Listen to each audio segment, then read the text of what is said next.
Hiya and welcome to the Redmen TV. It is a massive stream. We were supposed to do a Liverpool transfer show at approximately 5 minutes ago, but Paul Joyce, the incredible Paul Joyce, has dropped an absolute bomb. I'm glad to say I'm joined by the Redmen's very own Steve Hoare and BBC Radio Merseyside's Chris Coughlin for this. First of all, I can see everyone in the chat going absolutely mental.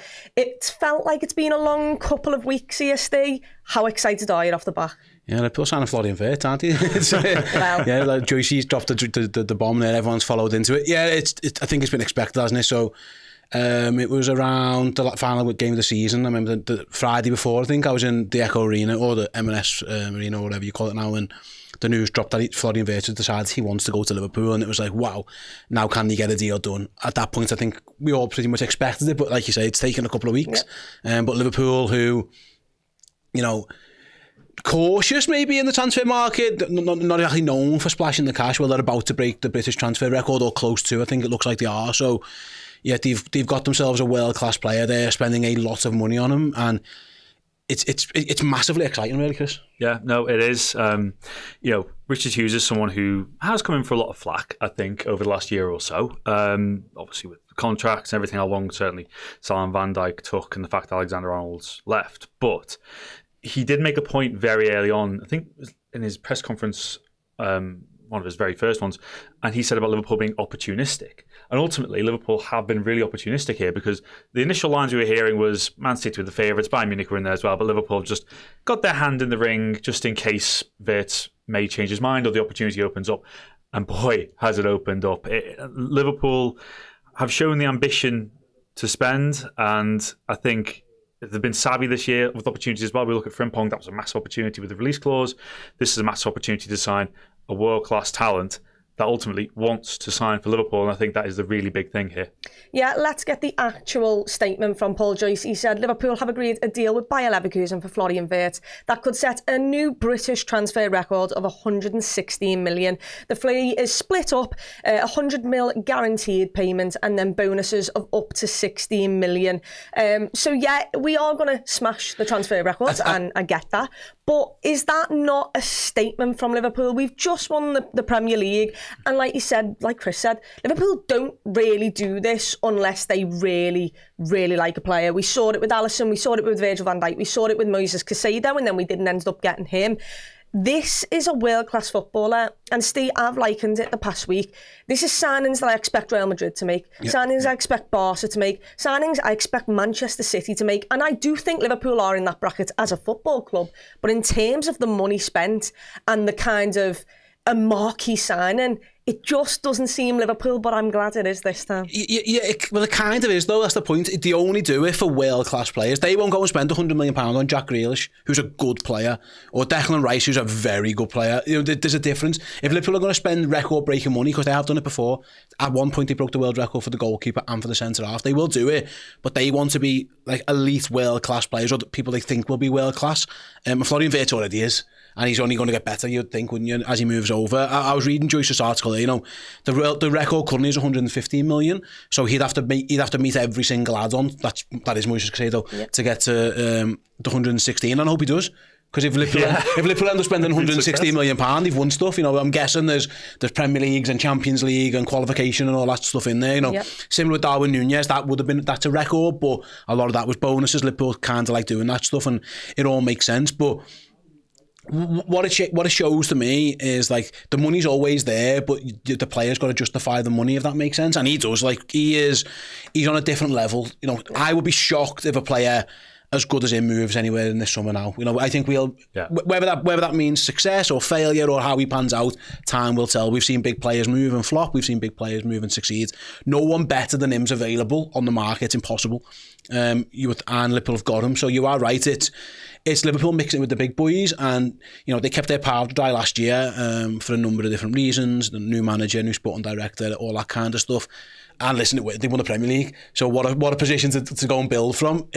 Is Florian Wirtz signing for Liverpool if they finish fourth, you know, and we're in a battle to the end to go and qualify for the Champions League. So Arne Slot's earned the right to go and attract these players, and the fact that, you know, we were led to believe Arne Slot had the conversation with him, did the PowerPoint and where you're going to play and all that kind of stuff. It feels like surprisingly no Spanish hills in no, and apparently Vincent Kompany didn't do that. You know, when Bayern Munich, I think Bayern Munich were a bit blasé, just presuming German player for sale, we'll have him. Yeah. So Slot's done a worldy job on getting him, and I'm just fascinated to see what he's going to do and where he's going to play, because he can do so much, but he just guarantees you goals, not just from himself, but he puts it on a plate for other players. He's absolutely sensational. It might be the best player we've ever signed in my lifetime, you know, because Alisson and Van Dijk weren't there, or no, they weren't acknowledged as being the best in the world yet. I think people thought he could be. You know, Fernando Torres was close, but he was like similar, next big thing, hadn't done as well as Wirtz. Luis Suarez was incredible, but not that. Years down the line, not at the very start. He became the best number 9. Thiago might have been the one, and he was a different age profile. Thiago was class. He'd been there, done it. So it's an unbelievable signing. It is, and look, I mean, it's rumoured to be 116 million, not the 150 million euros that everyone was talking about. And we've mentioned us doing it for Alisson and Virgil there. The way to actually make it look like it's absolutely nothing is for him to come in and hit the ground running, isn't it? Because then no one really speaks of the fee that you've spent. Lewis Steele here says the 150 million euros, which is 126 million pounds, fee widely banded around, was never on the table for Liverpool. As trialled last week, Leverkusen were holding out for a package worth 115 to 120, inclusive of bonuses, and these will only be achieved by LFC winning, for a want of a better phrase, the lot. So they're going to get it, because we are going to win the lot, because Florian's going to win the lot. So we've done that in terms of if we just want to win 2 of the 4 next year, maybe it doesn't quite reach the 116. But is this the most excited you've been for the signing, Chris? Yeah, I'll be honest, at the very start of it, I questioned it a little bit just because I was much more on the striker front this summer. But having come around to it, looked at the positives, looked at the versatility that he's got, it very, very much so. I think you do well not to get excited. I think you make a really good point, Chloe, that when you say about the clubs normally associated with the signing of this kind of money. And Arne Slot, what he's done this year, he's made a point of taking the mentality to the next level, because where Liverpool Football Club are right now is a massive testament to Jurgen Klopp. What he did, came into this football club, changed the attitude, changed the structure, just changed the way the club thinks, and doubters to believers, ultimately. But I think one thing Klopp enjoyed to an extent was kind of almost battling from underneath, if that makes sense, in terms of not the underdog tag, but I think not being the favourites for things and wanting to battle against the odds. What Slot has done, and he said it himself, Liverpool are massive. Liverpool are absolutely huge, and Liverpool should be at the forefront of these competitions. Yeah. You know, I didn't really think, in terms of the Champions League this year, against PSG, obviously it hurt to get knocked out, but I didn't really realise how much it hurt until I saw PSG playing Villa in the quarterfinals, and I was like, that's an opportunity. That really should be Liverpool. And then really, Arsenal. Yeah. There was a path there, wasn't there? So that makes you realise that Slot is changing the mentality of the fan base, changing the mentality of the club, and going, Liverpool should be in a position to sign these kinds of players. Ultimately, for anybody talking about the fee, Liverpool barely spent a penny last summer. And Liverpool is so far in the green when it comes to this kind of stuff. This is all pre-sales. So Liverpool have the ambition. The way they work, the way the club works is fantastic. And ultimately, the negotiation for the club, when I was hearing about this 126, it surprised me to think that was true, just because that's not how Liverpool don't give in to those kind of negotiations normally. So I think for the fee that they've negotiated and those add-ons, which ultimately, as Lewis says, involve Liverpool winning everything, it's brilliant. It is. We've got a super chat here. Thank you so much. I'm going to try and say your name, and if I get it wrong, correct me. It's Ethsham. Etham's always involved. There you go. Yeah, but I've never sat in the seat and had to say the name. Say it again. It's Ethsham. Ethsham. There we go. In the words of Chandler from Friends, when did FSG start crapping money? I mean, you've hit a home run there. I'm a massive fan. I was going to say, you're in the right ballpark for Chloe. Liverpool signings and Friends. Chloe's. I'm in that little bracket there. I mean, it's probably quite a big bracket. It goes back to the point before, though, Chloe. Like, it does go back to the point before. Like, Liverpool have done this. This isn't new. Like, have spent, they broke a record for a goalkeeper. They broke a record for a defender. They were committed to like £85 million for Darwin Núñez. Had it worked, Liverpool do spend the money, but they have to believe the player's brilliant. They got 2 of those right. Darwin, unfortunately, doesn't look like that's working out, and he's probably on his way. So they will do it, but it's never a case of like, you know, we're going to, like, we are doing everything we can to go and buy a good player. They must think he's like the absolute business, like the nerds who have to go and convince have to go and convince John Henry to go and spend his money, whether it's Michael Edwards, Richard Hughes. They've had to go there and say, if we sign this guy, it takes us from getting beat on penalties in the last 16 of the Champions League to winning the Champions League. It'll be that kind of stuff that's happened. Again, I just go back to it. I'm really fascinated by the fact that where he's going to play and what's his job going to be, because I'm with Chris. If you'd have said what's Liverpool's priorities this summer, it was right back, left back and centre forward. Because the right back had gone, and we know that yesterday he's fluent in Spanish. Sí, señor. Muchas gracias, Trent. I don't really want to bring the mood down, is the problem. But you have super chatted, so we are going to have to answer that at some point. It takes more than a few months. Yeah. His Duolingo streak is fantastic. Fair play to him, by the way. It's hard learning languages. I'm on Duolingo for Spanish, and he's doing better than me, I'll tell you that. By far. Do I believe he's only started learning it since April or something? Absolutely not. April last year, I've been looking forward to this for a long time. Actually, only a couple of weeks. Frig off, Trent. Yeah. Well, that was ours. Thank you so much for the super Going chat, back to it, sorry. I thought right back, left back, centre back. Sorry, centre half. Yeah. Go back again. Right back, left back, centre forward with 3 options. Yeah. Right back was a necessity because Trent left. Left back, again, Robertson, Timothy, you need an upgrade there. And centre forward, we haven't got one of note, really, who's reliable. So if you'd have said to me, Liverpool's biggest outlay is going to be an attacking midfielder, I would have raised eyebrows. But the fact that it's a fella who's, if he isn't the best number 10 in the world or the best attacking midfielder, that he's very close to that, then you've got to be excited. I just can't wait to see what Arne Slot does with him. Does this mean Szoboszlai drops deeper? Does McAllister go deeper? Does he play from the left? Are we having a change of formation? Yeah. Is it see you later to Szoboszlai? Whatever it is, it's unbelievable because we've signed a truly world-class player. And the thing about our squad, Chris, is that we actually do have quite a really good squad. Yeah. You are going to have to spend maybe not money like this, but in the bracket of probably 70 plus million to really improve on your first team starters, the likes of your Dom, your McAllister, which I don't think you can get better than him. But, you know, you're going to have to pay the big money for this. And Liverpool have decided that spending money on a player who's up and coming, who might be going under the radar for 30, 40 million, maybe even 45, 50, just isn't quite worth it, because we might as well go and get the best on the market and put an absolute statement out there. This is mental business from Liverpool. Maybe it's the fee, but it feels different to me, this signing, from anything that we've done previously.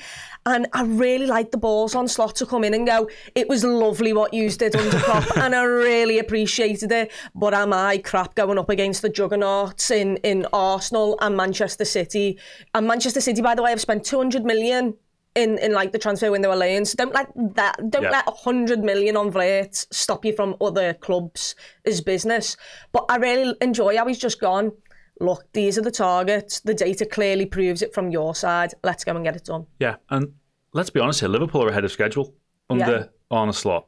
He came in last year, and did any of us expect Liverpool to win the Premier League? Well, he said, didn't he, his remit was Champions League football. Yeah, which I think we all probably would have taken going into the unknown. But yeah, it is a massive signing, massive statement of intent. I think Steve made the really good point. I just want to touch on that. Liverpool, we don't act like Liverpool don't spend, because Liverpool quite categorically do spend.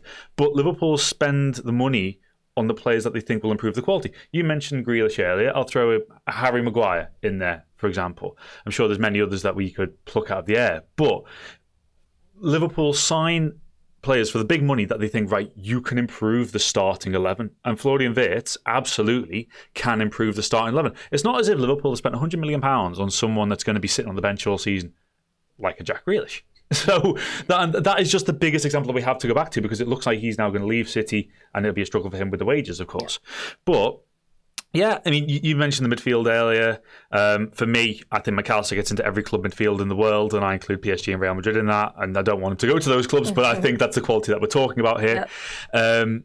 And it's almost a bit of a new era in terms of maybe new expectations, I think. Yep. And as well with Slot, he came in last year. Look, I think we probably all were a bit frustrated that the club wasn't a bit more active last year, but ultimately he had his luck. You saw what he had available. It was very much a case of using this pretty much the same 14, 15 players or so, wasn't it, throughout the season. But ultimately, this is a signing as well that could improve squad depth in terms of who could drop out the starting 11 and things like that. So, yeah, it is exciting because ultimately I think you can kind of class this as the third signing if you want to throw Mamardashvili in there as well. But, yeah, Liverpool are very much on their way to the start of a very exciting summer. Yeah, I'm going to read a little bit. I can't bring this up because it is on The Athletic. But a couple of things mentioned in David Ornstein's piece is that Wirtz is expected to sign a 5-year deal at Anfield. It represents a club record fee for Liverpool and a potential British record transfer should the add-ons be activated over the course. We obviously know that it's 100 mil up front. And like we said earlier, you know, he does pretty much have to win everything with Liverpool for it to reach those 16 million. What I was looking into was why maybe the deal took so long. And David Ornstein said the discussions led by sporting director Richard Hughes and Leverkusen managing director of sport Simon Rolfs, is what I'm going to say, have mainly been focused on the structure and specific payment terms plus the nature of any add-ons. So really, we both knew, both clubs, both sides knew that a deal was going to be kind of made. It was how much are they going to get up front? And this is what Liverpool are really good at doing. It's instalments over time, and it's making those add-ons not unreachable because we all want to win absolutely everything, and Liverpool have a chance to win quite a lot of silverware next summer.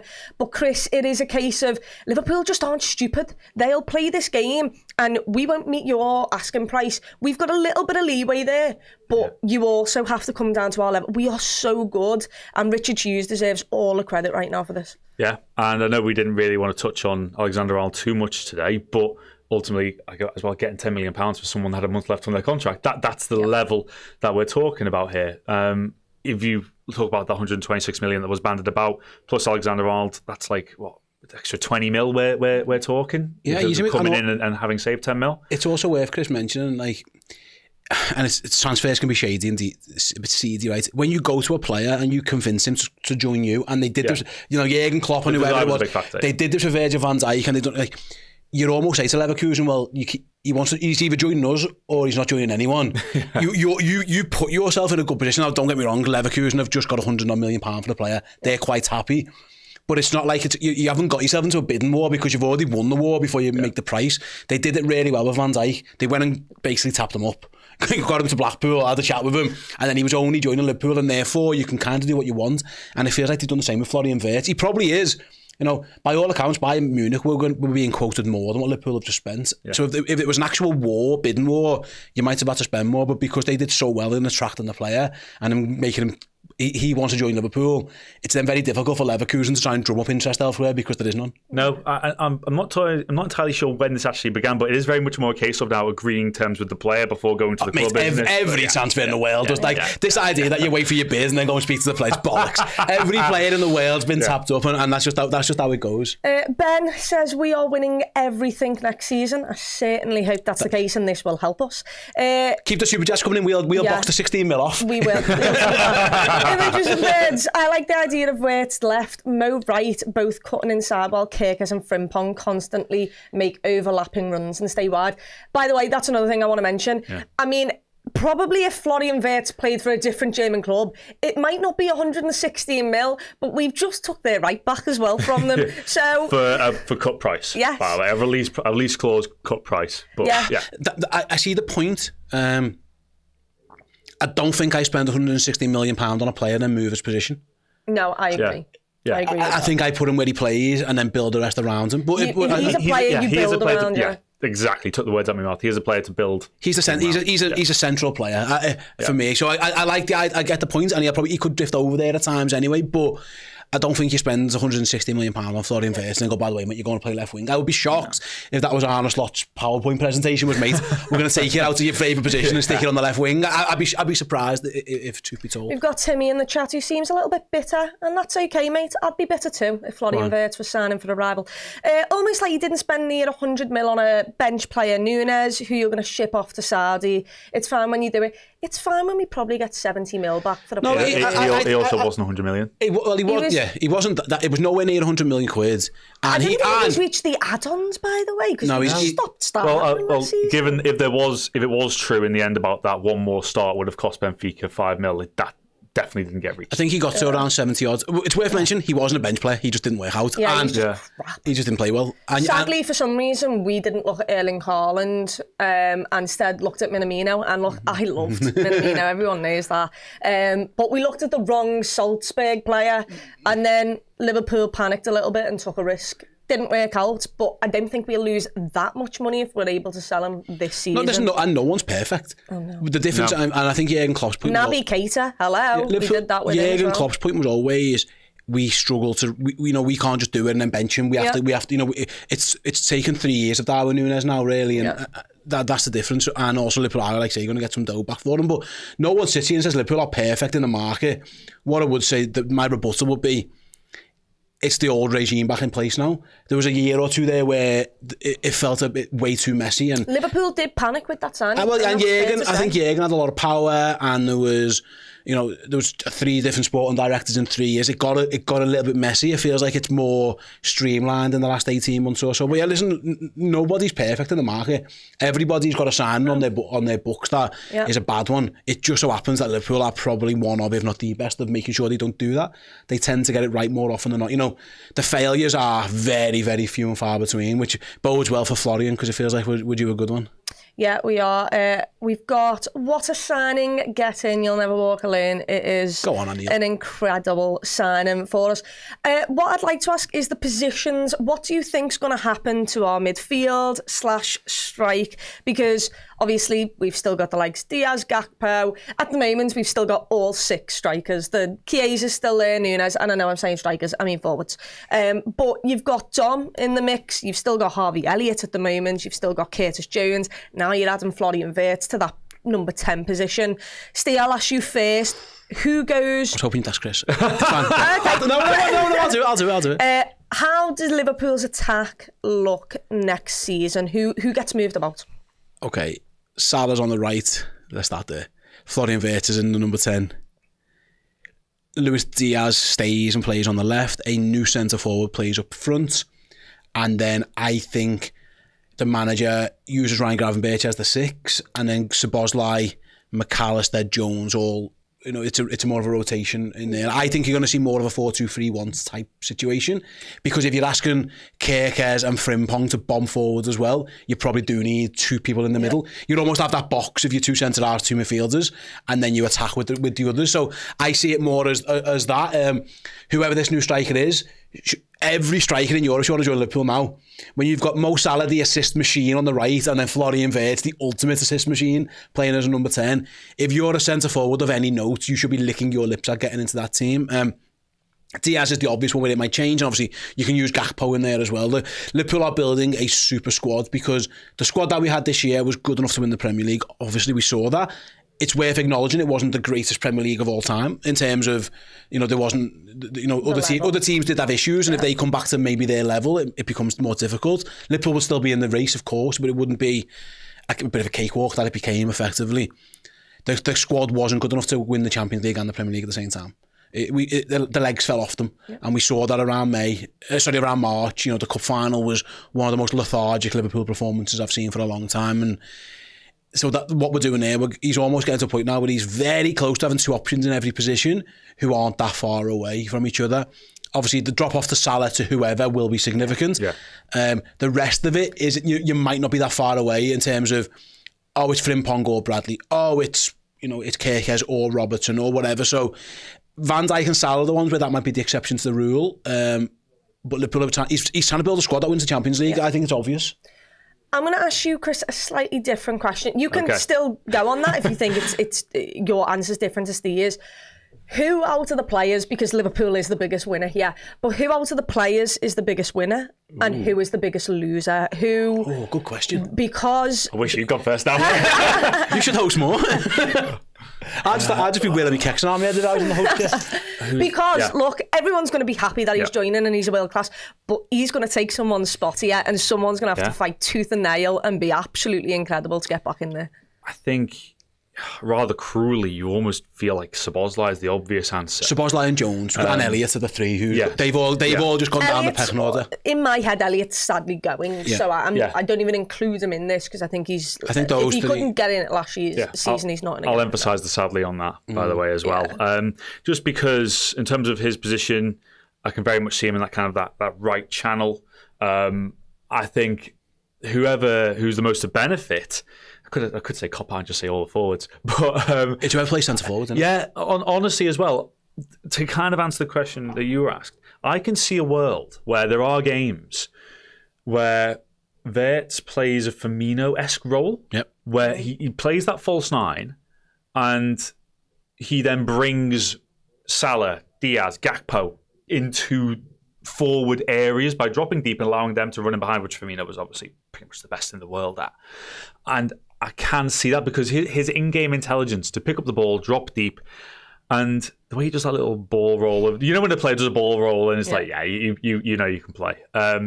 But his intelligence to find the pass, to pick the pass, just that eye of the needle stuff. And the thing is as well, the fact, when you look at his stats, it's goals and assists that he provides as well, which is what's exciting me the most about this. So I'm not sure it's possible for Salah to benefit any more from any system at all, considering how good he is. I think it's a good one. I think it's a good point, mate. I think he will. I think, it is quite possible that he might, his form we saw tail off towards the end of the season, he might just carry on with Wirtz now, because ultimately Liverpool are to win the Champions League again. Salah would play a big part later on into the season as well. So I think all the forward line, but I do think Salah will be licking his lips at the thought of teaming up with Wirtz. It's mad, isn't it? I'm going to do some of the super chats before they go. Connor just sent £2, didn't even put anything. If you did if you've just accidentally done that and missed your chance to put something, don't do that. You can put it in the comments and I'll try and find you. I'll do my very best. But Steve, he scored 16 goals last season, got 15 assists in 45 matches. Obviously, Leverkusen finished second in the Bundesliga. They reached the round of 16 in the Champions League, where they were defeated by Bayern. He was their crown. That's what he was. That was why he's so much money. It's not just that he's an unbelievable footballer, but their team was built around him. He scored 18 goals and assisted 20 in 49 matches in the Bundesliga Player of the Season accolade. Like that. That's a joke, an absolute joke of a footballer. And we've spoke about, and Slaughter spoke about, Steve, Szoboszlai and the players in that number 10 position not quite getting the stats that we need. They're doing great. They're really fancy on the ball, brilliant technicians, but we need more goals and assists, more goal contributions for them. Well, here's a lad who does all of that and has the quality inside the area and outside the area as well. Yeah, you can't, those players can't say they weren't warned. He said it in public, didn't he? He said in public, I want more goals. A lot of blunt on things like that. I want more goals and assists. You're a player attacking midfield for Liverpool, we need goals and assists. Well, they've just got to sign one who gets them. What I love about Florian Wirtz, if you watch loads of his goals, he's in the box a lot. He arrives late, but he scores a lot of tap-ins, he gets on the end of things. A lot of his assists they're not like 40-yard raking passes, they're 3-yard sliding passes and stuff like that. So, yeah, that's right. You're spot on. It's goals from assists from the middle. You lose Alexander-Arnold, you lose a lot of creativity. You can't, whatever that is, you can Google what that is in Spanish, but Trent will already know. But you've got to replace that somewhere. It's really difficult to find that. It's a reason why, Alexander-Arnold was so good, is that he was completely different than anything else you've got. Liverpool have gone and signed a very attacking right back, but he's more, I wouldn't say orthodox, but he's more, he's not playing Xabi Alonso, Kevin De Bruyne, passes from right back is for Impong. So someone else has got to take that burden on, and it should be the number 10. Like in most football teams, your most creative player is your attacking midfielder. I go back to Kevin De Bruyne. The Premier League are losing Kevin De Bruyne now, and they get him like a guy who, in terms of stats, might be the next one. You'd like to hope he is that. He does it differently, of course, than Kevin De Bruyne. But listen, it goes back to your earlier question. Szoboszlai didn't score enough goals and get enough assists. I think he did a lot of donkey work for Liverpool. Mo Salah doesn't run because Dominic Szoboszlai ran for him a little bit. Wirtz will still do that. Wirtz will do a bit of both, and you're right. He's really good at leading the press and things like that. So he does feel like an upgrade on Szoboszlai. I think Szoboszlai might be the one who drops a bit deeper at times and plays there. What it does do, it allows him to keep his midfield fresh, because he only effectively trusted 4 midfielders last year. This time he's going to, if he keeps the trust that he's got in Curtis Jones now goes from option number 4 to option number 5, which is better for everybody. You know, everyone can rest and rotate a little bit more. Maybe there's times where he can say to Gravenberch, you have the day off, we'll use Alexis there in certain games, or, you know, we're not that worried. We can use a double pivot of Alexis and Szoboszlai at home against Leeds, or, you know, at home against Burnley, or whatever. So I think that's the key. But you are right. If a lot of the goal scoring burden, as we know, was on the wingers. Obviously Salah had it. Gakpo and Diaz did quite well in terms of their numbers, but there wasn't enough goals from central, whether that be the 2 centre forwards or the attacking number 10. So listen, if he can come and create, you know, if he gets 15 goals, 15 assists in the Premier League, that's some season for a midfielder. The thing as well, just to touch on the Wirtz stats, the things that they don't show are like the pre-assists or the things that unlocking. Those passes that Thiago was a bit like that. Yeah. But that is something that he is good at. His vision is phenomenal, and that's a really big factor. Like, say for example, you look on these apps for like games and stuff, and you'll see goals, someone assists someone. You'll never see who maybe threaded the eye of the needle to the guy who crossed it, and that's something that Wirtz is just so good at. Can I say something or make a point as well? Imagine if you're Arsenal or Manchester City now, who you'd think are the 2 rivals. Maybe Newcastle fancy themselves as a title pushing side next year or whatever. Maybe Chelsea do. The Premier League champions have just gone and signed one of the best players in the world. That is so demoralising. Because I remember City. City have just won the league. Oh, fuck's sake, here's Erling Haaland. You know, it is a kick in the nuts a little bit, and I get it. City have signed Cherky and they signed like Nori, Ryan as well. They signed some good players. They haven't signed anyone as good as Florian Wirtz. So they had a gap to close. Liverpool haven't got worse. Maybe losing Trent actually downgrades them a bit, but then they get so... He didn't quite play the same system where he was as effective. In fact, I think last season was one of his poorest seasons at Liverpool, if not his poorest, and it was because he wasn't used. He's too busy learning Spanish. Well, yeah, that's another reason. Someone should have learned what mark your back post is in Spanish. Well, but Liverpool have gotten better. The Premier League champions have gotten better, and they are. I go back to it. No one will move who's as good as him. That must be really quite demoralising if you're Arteta or Guardiola thinking, right, our job is to get back to where we were and then close the gap on this team. Fuck's sake, they've just gone and signed Florian Wirtz. And it's not even just that, Chris, because I'm going to paraphrase this, right, because I can't bring it up. But in Paul Joyce's article, he kind of basically goes on to say, Kirkes is next, and don't you dare think that's the end of the spending, because we will be going again. So it's not just them looking at Wirtz, it's them looking at Frimpong and going, oh, that's actually a really good deal that they've managed to get there. Fucking hell, it's Florian Wirtz. Like, he wanted to come to... Well, we wanted him if you're Manchester City, and instead he's binned us off for Liverpool. They're then going and getting the best left-back, or out of him and Robinson, the best left-back from last season in the Premier League, and then that's not even it. They're looking at potentially doing more, and maybe it is a centre-forward, a striker that comes in. Like, I just love how much business we're doing. And it does feel like we have needed it, because for seasons we've been begging for more signings, and the season where we did revamp the midfield, we had to do that in that moment. We had to. We had to do something. We didn't have any time, and because we'd focused on that, we couldn't focus on any other areas that we wanted to do. So it's felt like sometimes a lot of people I know, we do this every summer, people get tortured listening to transfer stuff and praying Liverpool do more. But Liverpool are doing more and bringing in some of the best players in Europe. Could not agree more. When you go back to 2019 when Liverpool won the Champions League, the following summer was Adrian on a free, Sepp van den Berg and Harvey Elliott from Fulham, obviously a much younger Harvey Elliott. Then fast forward 12 months after winning the Premier League, that was fair enough. You could say Tsimikas, Jota and Thiago. So there was intent there, but definitely not the intent of this summer.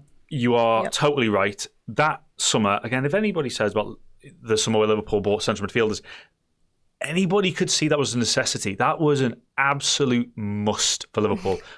Even before Henderson and Fabinho went off to Saudi Arabia, that was an absolute must. So what they're doing this year, again, Kirkes, I really do hope that gets over the line, because I've I just think he's a brilliant footballer. That cross at Tottenham when Bournemouth played at Tottenham, intercepts the ball, charges 30 yards, just whips to the far post for Tavernier. I need that cross in my life. I also need that cross in his life. I also need the goal where he scores against Newcastle and then just takes his shirt off as if like he is the best left back in the world. He's still only 21. He's still so young. And again, Wirtz is 22 as well. Yeah. It's not like we're spending 100 mil plus on a player who's 26. I think that's a great point. Sorry, Chloe, as well on that. He'll be 27 by the time his contract comes out in 5 years' time. Hope he gets a new one. Well, hope he gets a new one, or if he gets a year to go and he's had a good couple of years, you might get a lot of that 100 million back. You know what I mean? Like he's a top class player. We all are. I mean, we're going to go for another 10 minutes or so. So if you want to get your questions in, get them now. We'll try and go through as many. I think Gareth makes. I don't want to talk negatively, but I get Gareth's point. Is Wirtz's size a worry for the Prem style? Steve, I'll come to you first. There are a couple of players who, look, I know what he's getting is the best footballer in the world, and he was as short as anything.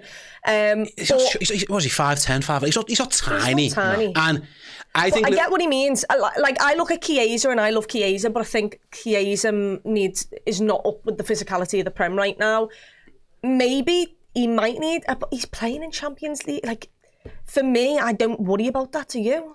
No, listen, I think Liverpool, I think it's been widely reported by a lot of journalists and stuff, maybe it's briefings or people they have conversation with, they like signing players from the Bundesliga because they think it's the closest to the physicality of the Premier League. It isn't quite as the same, but it's probably the next one down in terms of that. Technically it might not be as good as, say, La Liga, maybe Serie A in terms of different things, but in terms of the physicality of it, he's competed in that league. He's done well in the Champions League. He's done well in the Europa League. So no, I'm not concerned by it. Like I say, he's 5'10". Because you look at him because you think of your prototypical number 10 as a little jinky, like 5'7", like David Silva, whatever, that kind of stuff. He did quite well in the Premier League as well. So for me, no, it's not a concern, if I'm honest. I think if anyone watches him, watch how he goes and presses, watch how he goes and wins the ball back. He's really good. I've got no issues with his physicality at all. But on that, just because you say 5'10", like Cherky's 5'10", and no one's really questioning if his style's going to fit the play. No, I think I've got no issues with it, if I'm honest. Luke, what a man. He says, unrealistic, if Sobbo is being used rotationally, unfavoured to Maka and Gravenberch, is he going to be happy? Could you not move him on and keep Elliott? It's competition. Chris? It's competition for places. Like, ultimately, when you're one of the biggest football clubs in the world, you're not going to have one set 11 of like that's it. That's the only 11 that's going to play every single game. It's about fighting for positions. It's about upping your game. You said earlier you didn't score or create enough last year, and I will say fair enough to Szoboszlai because the stats actually had in the Premier League last year, they were very much a step forward from his previous campaign.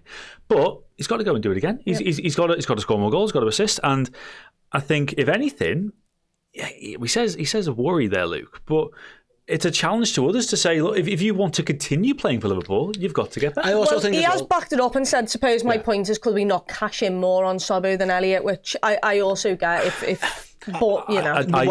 listen, the manager didn't want to play Harvey Elliott.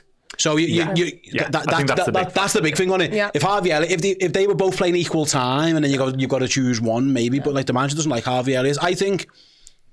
Listen, nobody questioned when Manchester City had 6 midfield options, and sometimes Bernardo Silva will play, but sometimes he'd be on the bench, and Gundogan will play, or whatever. I think you need this squad now, and I think Liverpool are going to play in so many games that Szoboszlai will feature in every single game. Probably he'll just start and be on the bench, and others. So Arne Slot had to keep playing the same midfield over and over again, and they were all knackered. And I bet you by the end of the season, I think they said themselves, it caught up to them. I think they'll appreciate the help. You can, if you play, you start like maybe 8 fewer games, but you play, your minutes are not that dissimilar because you're coming off the bench and you feel fresher becoming March, April, May. Because I bet you there was a conversation between someone saying, we really could have won that Champions League, but we had no legs. Yeah. So if you say to Szoboszlai, those minutes... Right here, we just had that conversation. They will have had it too. And those minutes that you don't have to leg it round in November, December, January, February, we'll be a stronger team, March, April, May, where we can beat PSG, who the best team in Europe this year. We can go get the better of them. We can win that cup final, because our midfield got bullied in that final. Newcastle legged us off the pitch in midfield. We just had no legs left. I think it becomes an easier conversation when you say to these lads, it's easier not to play as much when you win and stuff. I think it's really hard to be on the bench and your team are shite and you know no medals to show for it. But I think if they're competing for medals, I think it becomes easier for them to swallow a little bit. I think there's a very little factor in this as well. You mentioned about the games around November, December time. Given what happened to Liverpool after the league phase of the Champions League this year, I think there's also a learning process in that it doesn't really matter where you finish in that top 8 potentially, as long as you do finish in that top 8. Yep. And that maybe requires a little bit less effort put into 1 or 2 of the league games, or a little bit less running around, things like that. I'm obviously not saying you don't want Liverpool to win games, but if only finishing in that top 8 is the priority, that can help the midfield. Anil, is Paul running around the building topless? Not seen him, but I'm sure wherever he'd have to be in the fucking building first, wouldn't he? There's a question here, and I am going to laugh as I read out the name because I hate McFly. I mean, I'm not the biggest fan, but what? The band or the movie? I'm more of a busted man. The band or the character? I only know the band. McFly is Marty McFly of Back to the Future. That's what the band are named after. I don't care about Back to the Future. I'm sorry, that's not me. I never knew that. How old am I? Fucking, I've never felt so old in my life. Anyway, aside from your name, it's literally a quote off the movie. Forget it. I've seen the movies, but I didn't know they were named after them. Yeah. Oh well. I've not seen the movies. Would you prefer 2 very good players instead of 8? Now I'm going to stop you here because it feels like Liverpool.